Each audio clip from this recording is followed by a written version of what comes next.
Lesson 11 is about Asana.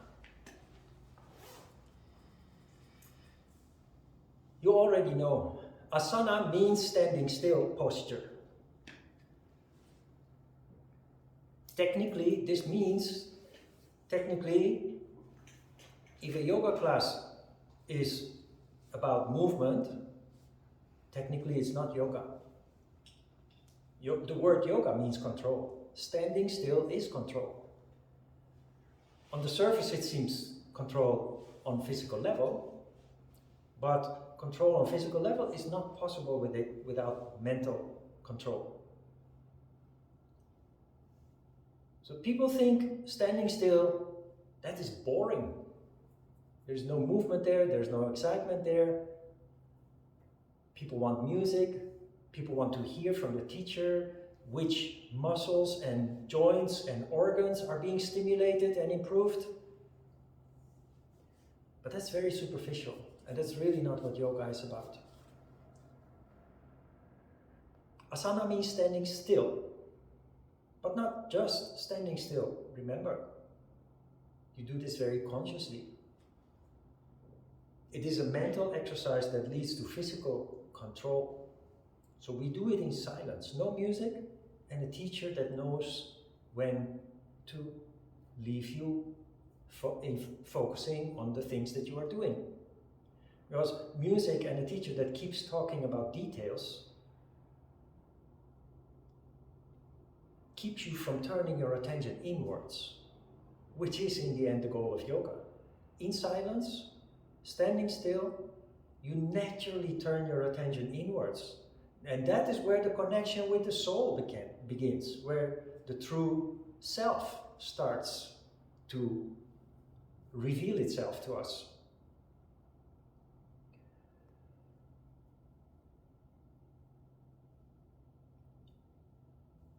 I already started last week and maybe the week before telling you that when you do asana, you build it up in a certain way. You start with the Sanskrit name, you repeat the name in silence, and then you visualize the pose. If it is a new pose, of course, it doesn't work like that, but once you have done the pose, you visualize the pose, you feel the pose. Why do you do this? That is because there is a huge difference between doing things spontaneously without a second thought, and by doing things very deliberately and consciously. What is the difference?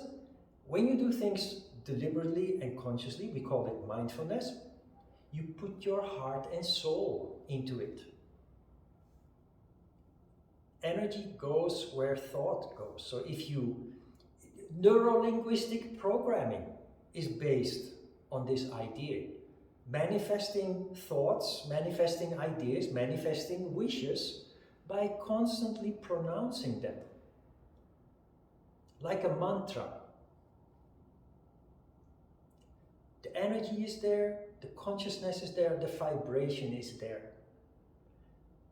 It sounds very superficial, and if you're not really motivated or interested, enthusiastic about what yoga is all about, you will really think that this is nonsense.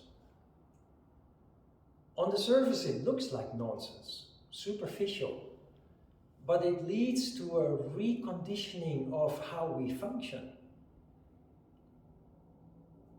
It means that things that you will do in the future, that you will engage in the future, you'll be much more connected with what you do.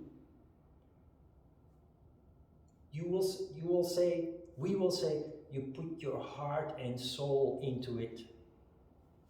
You become inspired.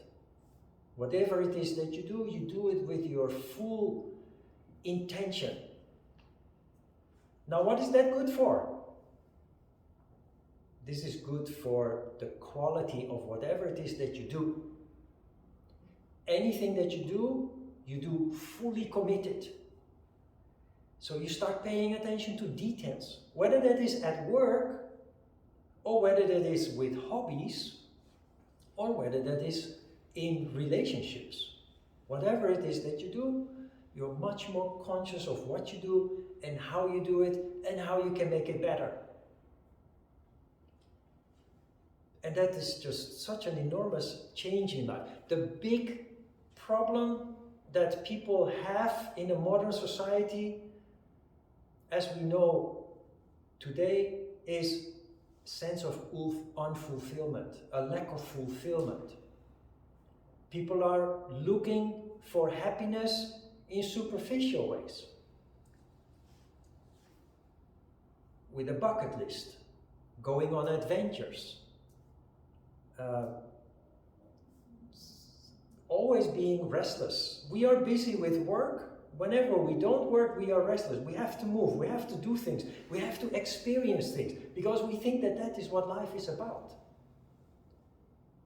Because we don't know yet about the alternative, which is the internal life, where you find fulfillment, real fulfillment, in being connected with the things that we do. Even cleaning a toilet, washing dishes, taking care of a dog, or just the work that you do. Many people go to work grumbling. They really don't want to be there. They wish they could be somewhere else instead. But we go anyway. The clock tells us it's time, but also we need to pay the bills. But the moment that you start doing things mindfully, your work mindfully, you actually start to enjoy that boring job. The interactions, and depending on what you do, the creating things, and not only that, the result of what you do gets so much better, which then leads to recognition, which leads to promotion, which leads to growth.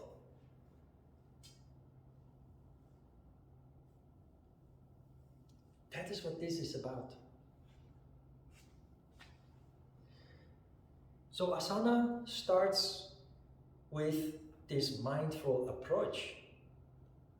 If it is a standing pose, you stand in Tadasana, you repeat the name in silence, you try to remember what it felt like the last time you did it, and then you go about your work, you do the pose. And you do it in silence so that you can feel the exercise, and you know exactly when it is time to stop doing it. You will not give in anymore to the tendency that people have when exercising to push. Look at the clock and try to stay a little longer, even though the body is basically screaming to stop because it's going too far. It's just a whole different approach designed to let energy flow. It's not about muscles, it's not about joints. They will improve naturally as a side effect. But this really is all about energy. Energy circulate, increasing the amount of energy that we have, and increasing the speed in which it circulates. So non-violence is the foundation for every asana that you do. Very important in this all is also the practice of austerity. I have observed my yoga teachers when I hired teachers to teach in the studios that I was managing. And I noticed, in spite of the fact that they have done this course, most of them had, and the advanced course, we're just humans, and we always try to be comfortable. So what I notice is people like to focus on easy asanas, especially when they teach. because it's just a way of making money, unfortunately. For us as yogis, when we practice, easy poses do not have so much value. It's good to be part of the routine, but it is human to try to avoid the difficult poses, or the poses that are not possible yet, but we attempt to do.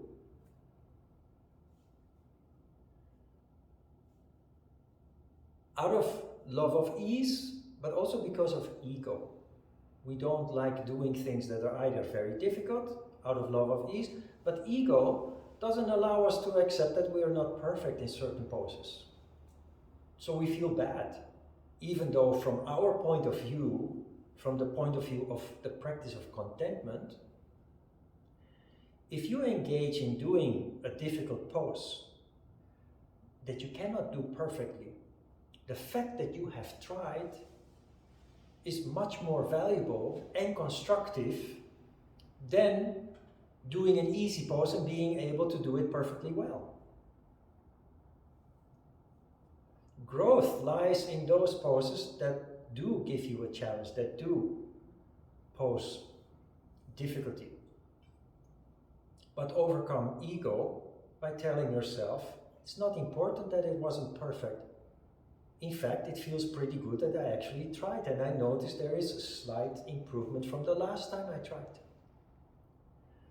The difficult poses have more value for us than easy poses. Try to remember that. And play with this also. Play with the difficult poses. Go to the playground and see how children monkey around in those playground contraptions.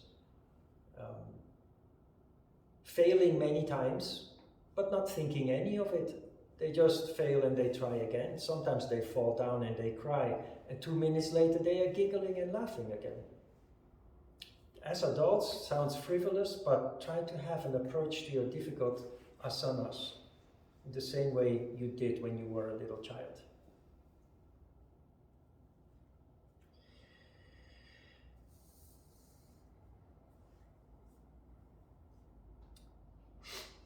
In paragraph 4 and 5, you see something about staying 1 arrow shot away from water and staying 1 arrow shot away from rocks. That is a text in the Hatha Yoga Pradipika that we will read somewhere after lesson 19, I think. Yeah, after lesson 19, after the introduction of pranayama, we will read chapter 1, where there is a sutra that tells us to stay away from earth, water, and fire. Now, when I was studying yoga with Ajita, it was explained to me literally. When you come to, you see that in the text also, which I wrote like 25 years ago, 24 years ago. When you come too close to water, it affects your water center because a human being exists for 62% out of water. That's true. Water has a huge influence on the human being, but that is not the point here. Earth, water, and fire are the elements of Muladhara Chakra, Svadhisthana Chakra, and Manipura Chakra, which we haven't studied yet, but those are the 3 chakras in your belly, the 3 lowest chakras. What is this about? It's about creating circumstances that are stable, safe, and secure, where you are not confronted with unnecessary emotions and desires. What kind of environment is that? That is the environment that they try to create in a temple, in a monastery, in any place of worship. A safe place where you can focus on your endeavor, your study, your practice, without distractions. So this implies that all your basic needs must be met, material and immaterial, so that no lower instincts are being triggered, so that your energy can rise up and you can focus on contemplation, on study, on developing spirituality.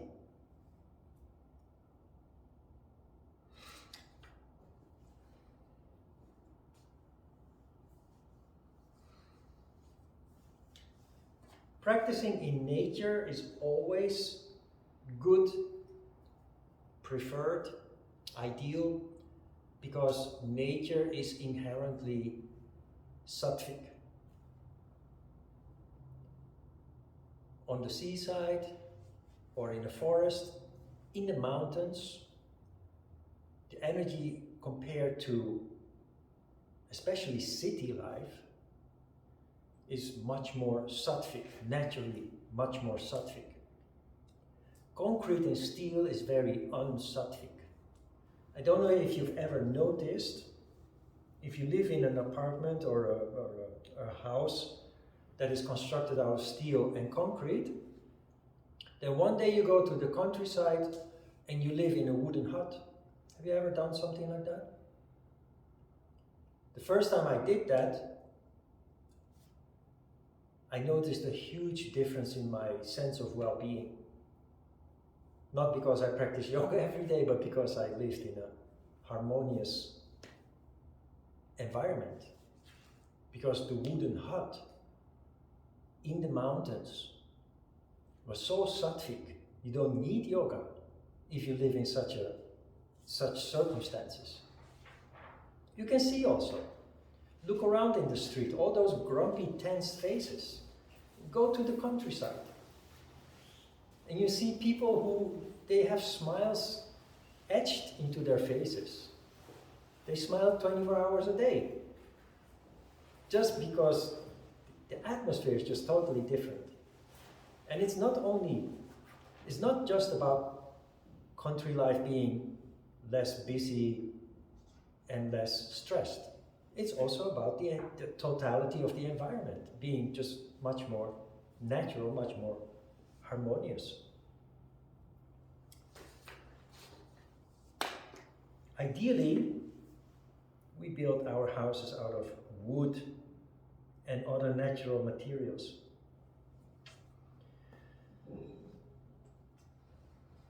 The issue of rigid discipline, we have addressed already. Rigid discipline will work in a very short term, but as a result of rigid discipline, you will soon start to hate what is supposed to be good for you. Too much eating, of course, is not helpful.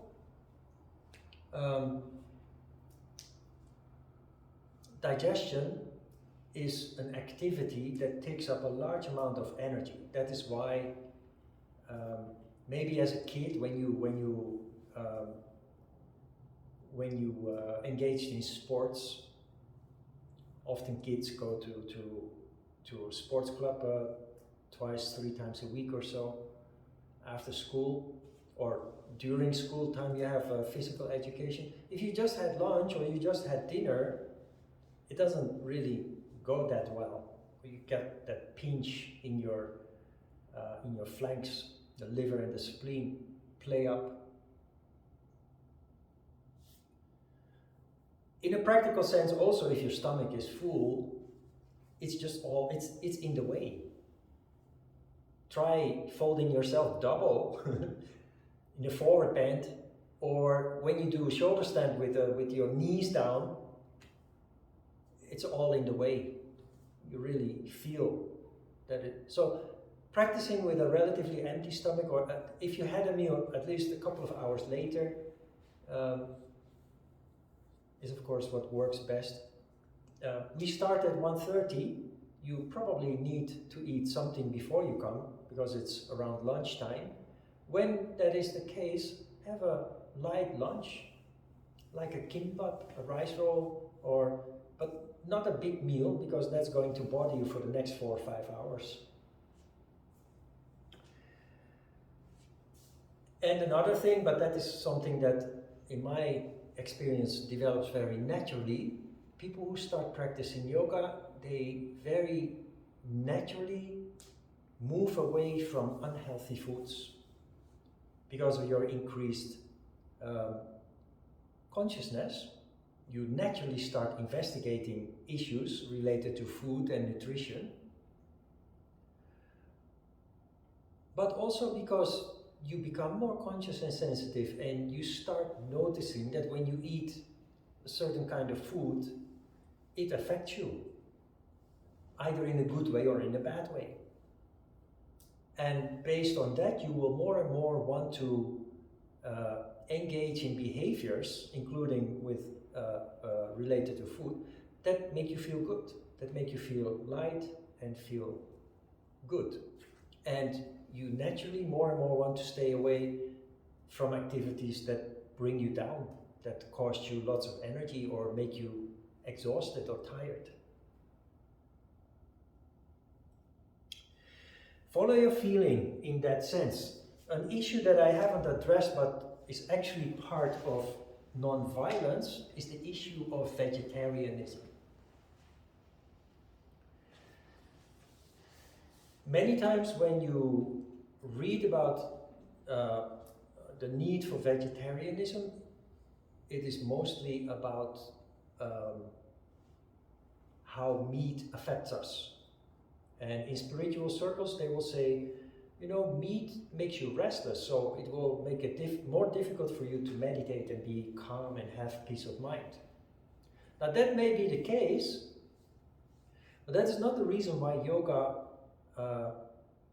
promotes vegetarianism. Vegetarianism is an act of non-violence. Because when you eat meat, an animal has been killed. Now, a couple of 100 years ago, if you wanted to eat meat, it's very likely that you had to kill that animal yourself. And if you were sensitive and conscious, you would probably just not want to do that anymore. But now, many people don't even realize that the meat products that are neatly packed in the supermarket, that they actually come from an animal that went through hell to provide us with some food. So even though we don't kill the animal ourselves, we are complicit in the process that leads to the killing of animals. Now we have a dilemma here. I have to be very honest about this. I have been a vegetarian for more than 20 years. And during those 20 years, I struggled with depression and malnutrition. That is not because being a vegetarian necessarily leads to that. But I've always taken care of myself. I like cooking, but I don't like spending 3-4 hours a day in the kitchen. So my nutrition just was not adequate. I did not get enough vitamins, especially vitamins B and proteins. So having, you know the story of the Buddha ending up in such a bad condition that he had to leave the sect of the fakirs and started bringing himself back to health with the drinking of the milk of a goat. When I had my studio in Itaewon, I ended up, suddenly I lost a lot of weight. And the first thing that I did when I lost a lot of weight was throw away my scale and buy a new one, because I thought my scale had broken. I didn't realize that I had lost so much weight. I didn't see the light yet. I didn't connect the dots yet. So I bought a new scale, a digital one, as opposed to the mechanic one I had before, and it gave the same weight. That's when I scratched my head and I said there is more going on, because I started having sore muscles, pain. I lost flexibility for no other reason than malnutrition. Started getting permanent headache, pain in the liver, kidneys. It was actually really bad. So, still not understanding that it was because of malnutrition, I went to the international clinic in Itaewon and I had a comprehensive test done, in which they take a blood sample and they check your heart and liver, kidneys, what have you. And when the test came back, I was lacking everything. Everything was out of whack. That's when I realized it was a food issue. And I started paying attention to that, eating more nutritious food, including also animal products.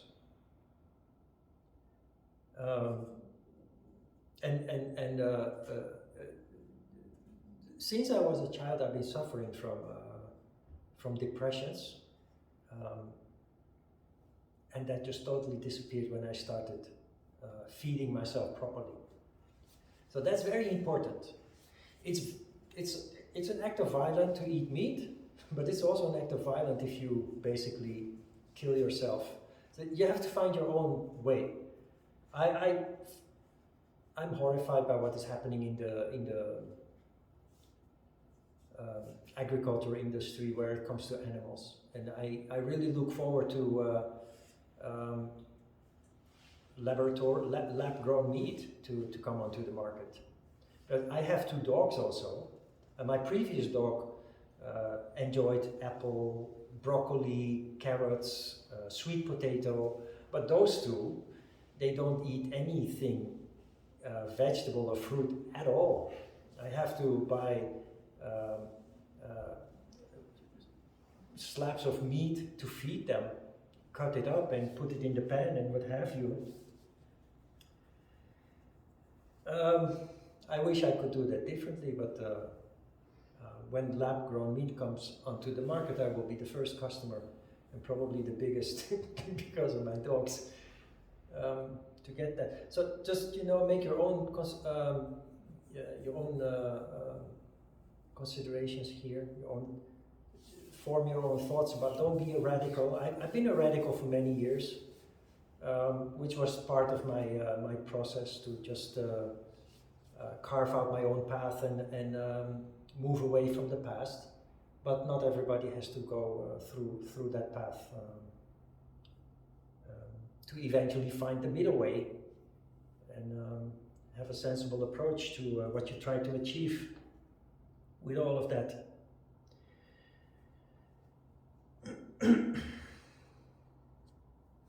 Good. Questions about Asana?